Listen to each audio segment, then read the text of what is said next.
Kung titignan natin, may dalawang kasarian ang nilalang ng Diyos, ang babae at ang lalaki. Pantay na ginawa, parehas minahal ng Diyos. Ngunit bakit minsan hindi pantay ang tingin ng dalawang kasarian? Minsan, ito pa ang nagdudulot ng argumento, pagtatalo, pag-aaway at minsan nauuwi pa sa marahas na sitwasyon. Pero kung titignan natin, pantay-pantay lang naman ang lakas, talino at kakayanan ng bawat kasarian.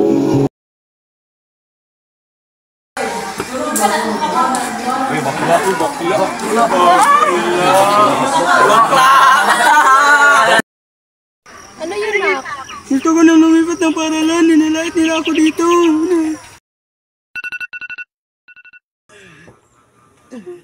Good morning!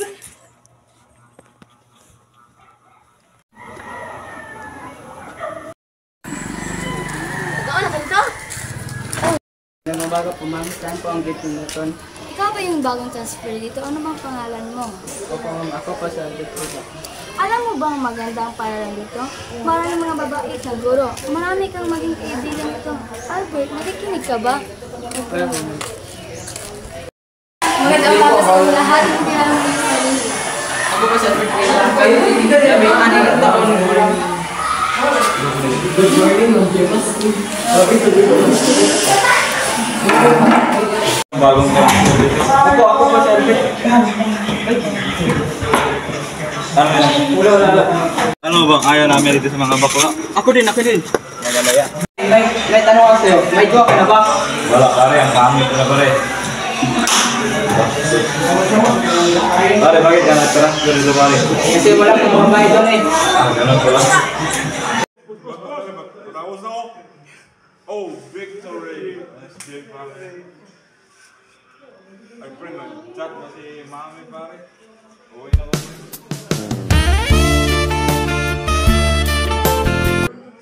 May kasama ka po eh.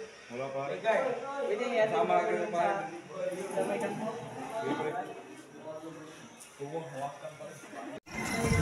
May ba papansin ka ba ka? Oo, kanina hinawakan niya ang aking kamay. Para siyang bakla eh. Oo. Meron ako mga makeup dito. Baka gusto niyo i-try. Oh, sige. Ito oh.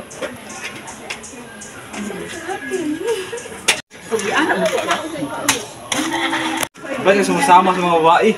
Bakla ka ba? Hindi ah. Akala na gano'n namin bakla ka. Ayaw sa bakla. Bakit bakla ka? Bakit? Ano nakasama sa baka? Diyan ka lang nga. Eh, bawal bakla dito. Dito ka oh.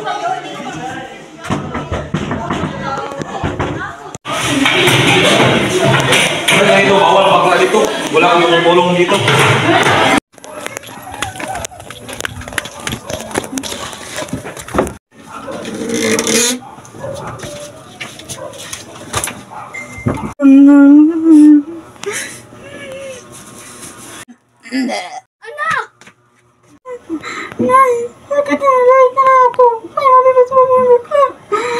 Alam mo anak, walang mali sa pagiging bakla. Ganyan talaga ang kalikasan ng mga tao. Ngunit kailangan mo lang tanggapin kung ano ka. Mahalin mo ang iyong sarili anuman ang pagkakaiba mo at gamitin mo ito upang maging kakaiba ka. Matuto kang mahalin at tanggapin ang iyong sarili. Huwag mong isipin ang sinasabi ng iba dahil wala ka namang mapapala kung pakikinggan mo ang kanilang sinasabi. Kung hindi, masasaktan ka rin kung pakikinggan mo sila. At mas pinapababa mo lang ang kanilang tingin sa'yo kung pati ikaw ay hindi tanggap ang iyong sarili.